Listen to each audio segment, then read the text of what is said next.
It's pretty easy for me to say that one of the main reasons I love YouTube is the affordable brand awareness this channel can give. And Google Ads actually offers several campaign types dedicated to brand awareness. One of them is going to be Outstream Ads, which is what we're going to talk about today. I have also no problem admitting that this format might not be for everybody. There are some definite limitations to how Outstream Ads work compared to the other TrueView in-stream ads you may be already running. So in this video, we're going to talk about everything you need to know about Outstream Ads so you can decide if it's a campaign type for you.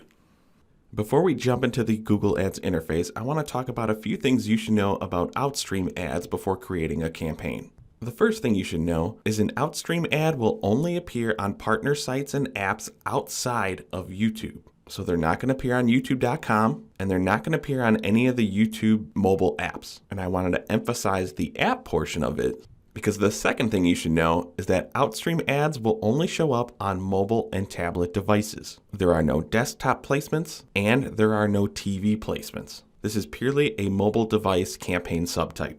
And the third thing has to do with the actual ad format. Outstream ads are played automatically, but they're initially muted for the user who sees that ad. They will have the option to click on the ad to have the sound start playing. And we'll talk about that a little bit more when we're setting up the ad later on in the video. But now that we're aware of these three elements of an Outstream ad, let's hop into Google Ads and we'll walk through the campaign setup. Okay, now we're in Google Ads, and you can see in the left-hand menu, I'm on the campaign section. So to create a new campaign, I need to click on the blue plus button, and then let's create a new campaign. With any campaign that you create within Google Ads, you have to select a campaign goal. And if you're looking to create an Outstream Ads campaigns, you have 2 out of these 8 options. The first campaign goal would be brand awareness and reach. And this one makes sense. I kind of hinted to it in the intro. YouTube is a fantastic channel for building brand awareness. So if you select that campaign goal, we can then go down and choose the campaign type of video. And the fourth campaign subtype option will be Outstream. If I scroll back up, the second way you can create an Outstream campaign is to choose a campaign without a goals guidance. And we see pretty much all the campaign types, but of course we need video again. And now Outstream is the third option for the subtype. While you have a few different options, I do want to go back up, switch it back to brand awareness, just so we're sticking with the main goal of the campaign. Now we can click continue. When you get into the general settings, we see the first line is the type and the goal of the campaign. Now, if your goal is to create an Outstream campaign, odds are you're not going to change the goal. But just keep in mind for video campaigns in Google Ads, once you select a goal and publish the campaign live, you cannot go back and change the goal. So you will not be able to make your Outstream campaign into an ad sequencing campaign later on, that sort of thing, but shouldn't be an issue. In the second line, we see campaign name. Feel free to call it what you want. So I'm just going to keep moving to the next line. And here we get to bid strategy, and this is unique for Outstream Ads. If I go up and expand this menu, we'll see that I cannot change the bid strategy. The only bid strategy for an Outstream campaign is viewable CPM. And I'm going to hop back into PowerPoint just so I can fully explain what viewable CPM means. Really quick, I just want to cover the bid strategy option that we get for Outstream Ads. And I said option, singular, because there is only one. Outstream ad campaigns run on a VCPM bid strategy, that is viewable cost per 1,000 impressions. That is the only option we have. So it makes things a little bit easy. If you are stuck on cost per view bidding, you don't want to try anything else, then Outstream Ads are just not going to work for you. And I'll have to play devil's advocate here because this is supposed to be a campaign focusing on reach. While we'll be able to send users to a specific landing page, the main goal of this campaign is supposed to be awareness. So when we're talking about viewable cost per 1,000 impressions, and if we're getting charged with a VCPM bid strategy, you should know that the advertiser is only going to get charged when the ad is actually viewable. So that brings us to the third point. What is considered viewable? For Outstream Ads, viewable means at least 50% or more of the allotted ad space is visible for at least 2 seconds of continuous video play. Just think of user behavior on a mobile or tablet device. If people are scrolling a lot, your video could start playing because it's on the screen for a little bit, but that finger swipe can be pretty fast and scroll right past that video. If half of that video ad space wasn't on the screen for at least 2 seconds, you won't be charged for it because that is not a view. Now that we have the Outstream bid strategy clarified, let's get back into the campaign setup and wrap this up.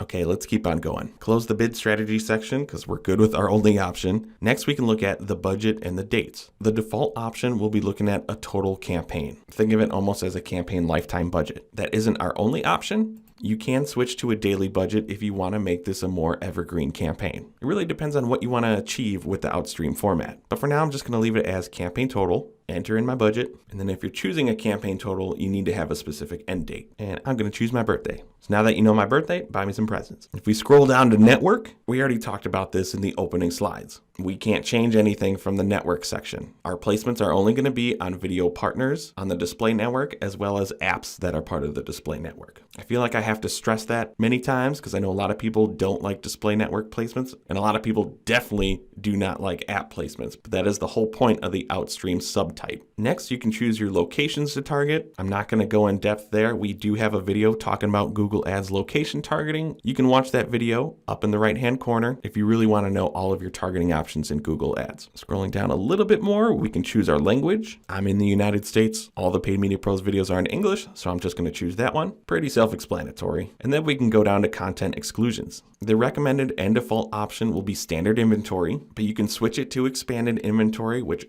opens up your placements a little bit. You'll just have to understand that your video ads could appear on some sensitive content. If you want to try to keep your brand presence as clean as possible, you may want to select limited inventory. While it's not perfect, limited inventory would be the best option to stay off of partner sites that have either a lot of sexually explicit content or any vulgar type of content that you just don't want to be peering next to. Again, it's not perfect, but it does give you some control to try to help as much as possible. I'm going to leave this as standard and close this one out. Then you can look at your excluded types and labels. Not a ton of options, but it does give you more content related control. So let's say I don't want my ads to appear on anything that's mature rated. I can click on that option and Google's going to do, again, as best as possible to try to not have my ad show up on any partner sites or apps that are more geared to mature audiences. So choose the options that are best for your brand and then you can keep on going. While hidden, we do have some additional settings. First, we can choose what type of conversions we want for this campaign. The default option will be your account level conversion settings, and that is going to be pulled into what you have set up within the conversion section in your tools and settings. Or you could choose campaign specific conversion actions. We do have a video talking about campaign level conversions. You can watch that one right here, but I'm going to leave this one as the account level option, mostly because this is a brand awareness type campaign. I'm not expecting to get conversions from Outstream ads. If I do, I consider it icing on the cake. Right now, I'm focused on reach and growing brand affinity. Next is devices, another one we talked about in the opening slides. First, we're going to show up on all mobile and tablet devices, but if you want to select specific targeting, you can choose just mobile phones or just tablets. Again, we don't see desktop or TV, so that's not going to be included. And if you want to get really specific, like potentially only show up on iPhones or only show up on Android devices, you can make that decision as well. I'm going to close this one out. And next we see frequency capping. First, you can limit how many times the ad shows to the same user. Maybe I'm thinking just twice per day, but you can change the frequency options to be per day, per week, per month. And now keep in mind what sort of budget type I have selected, whether it's campaign total or daily budget. If it's a more evergreen style campaign, it'll probably change my decision on what I want the frequency to be. The other option is to cap the view frequency. Remember, a view is 2 continuous seconds when the ad is at least 50% viewable on the screen. So if users are scrolling, there could be an impression, but not necessarily a view. So you can add a views cap if you're fairly confident that that user has at least seen some portion of continuous video play a couple times per day, week, or month. I'm going to uncheck this one, and then we can keep on moving. Next, we see ad schedule. Not going to get into that one because I want to focus on the ad group creation. Here we have our ad group name. I'm going to leave it as is. And then next, you can focus on your targeting options for YouTube. Pretty much the same as any other campaign type. There are a ton of targeting options for YouTube. I'm not going to talk about it here. Why? Because I already created an in-depth video going over all the targeting options you have with YouTube. That video is going to include the default options that we see right here, as well as some custom options you may want to consider for YouTube.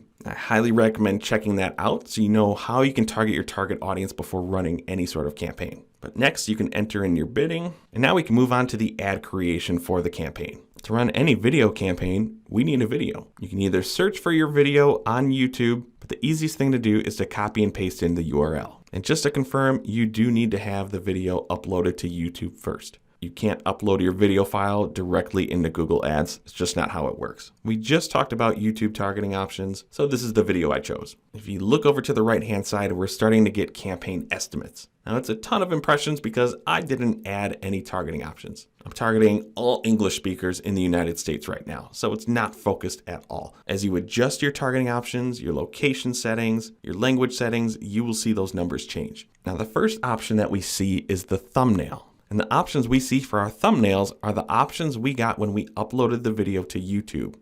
So we are in the Paid Media Pros YouTube Studio. If you're not aware of YouTube Studio, this is where creators go to upload their videos. So when we upload any of our videos, Google gives us random screenshots that they chose from the video that we could use for this thumbnail that we see over here. Pretty much when people are scrolling organically on YouTube, what is the main image that they're going to see? These options are also used for discovery campaigns. But we do have one option to upload a custom thumbnail. And you can see I can change it here, but I'm going to leave it as is. So the thumbnails we see in YouTube Studio are the same options that Google Ads is giving us for our Outstream ads. And as you can see, I can't change the thumbnail from the ad creation portion. If you don't like the thumbnail that you're using for this ad, go and update it within YouTube Studio. If you want your thumbnails to be different for any organic videos versus what you want to use for an ad, upload the video again, leave it as unlisted so you're not duplicating the stuff on your channel, and then that'll give you the option to customize your thumbnail specifically for a video campaign. I'm already zoomed in, but I'm going to zoom in a little bit more so you can see the example a little bit better. We can see that a little bit of our brand name is cut off. That is due to the mute button. Remember, when the video plays, it will be started as mute. The user has to tap on the ad to hear the sound. So that icon will cover your thumbnail just a little bit, because right now it kind of looks like we're just Paid Media Pros. And if I'm running a brand campaign, I kind of want to have my brand being shown. So this would be good information for us to go back and update our thumbnail. Let me zoom back out a little bit. And then we can move on to the text portion of our ad. The only required element is the headline, and that can be up to 80 characters. But as we can see right here, the option that I pasted is 50 characters, and it got cut off. So that's kind of pointless. Now I want to go and grab a different headline, paste it in here instead.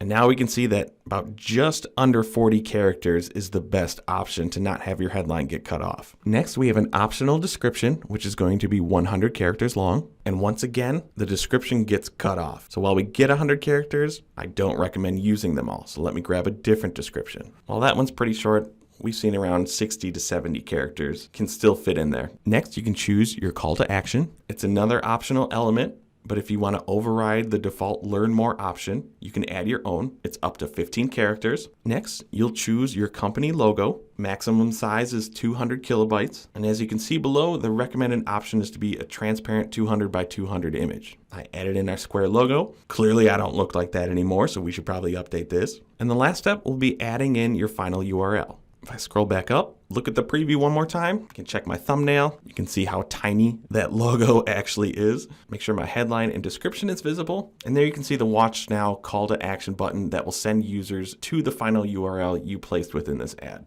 But before we wrap up, we have a few more options. There we can see we can name our ad, change it to be whatever we want. But if we click on the advanced options, here's where you would add your tracking templates if you want to customize any of the parameters for this campaign. If you're looking for more information on how to do this, Michelle has a fantastic video you can watch right here. But other than that, that's it for Outstream ads. We can create our campaign. Looks good, so let's continue. And in this view, I already have most of the video columns added to this particular ad group view. If I'm being charged on the CPM, I'll definitely want to keep in mind of viewable impressions as well as my average viewable CPM. But then I can look at my other view metrics, video engagement, my earned actions.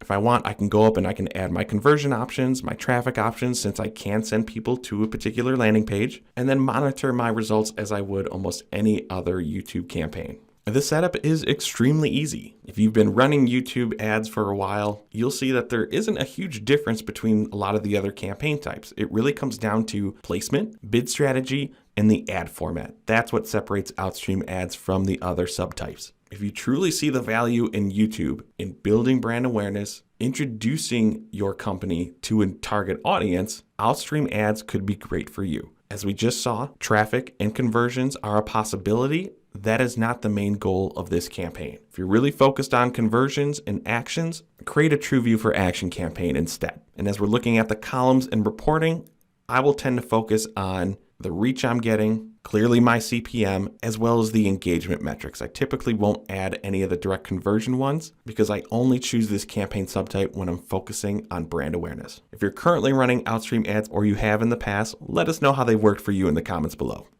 Thanks for watching our video. If you found it useful, give us a thumbs up below. We release a new video at least once a week, so if you want to see more from the Paid Media Pros channel, be sure to subscribe.